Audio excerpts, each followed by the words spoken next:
ஆட்டுக்குடல் வறுவல் என்னோட ஸ்டைலில் எப்படி செய்யலாம்னு பார்க்கலாம் வாங்க. இது variety rice, white rice, biryani எல்லாத்துக்குமே அல்டிமேட்டாக இருக்குங்க.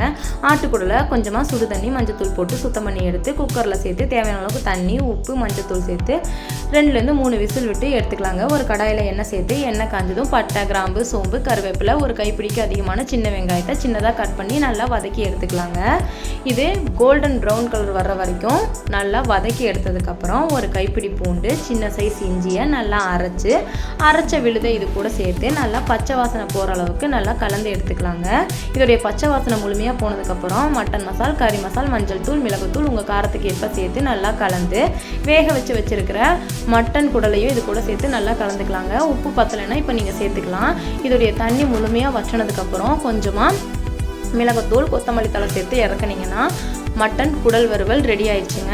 இதை ட்ரை பண்ணி பார்த்துட்டு எப்படி இருந்துச்சுன்னு சொல்லுங்கள். நம்ம சேனல் பிடிச்சிருந்தா லைக் பண்ணுங்கள், ஷேர் பண்ணுங்கள், சப்ஸ்கிரைப் பண்ணுங்கள்.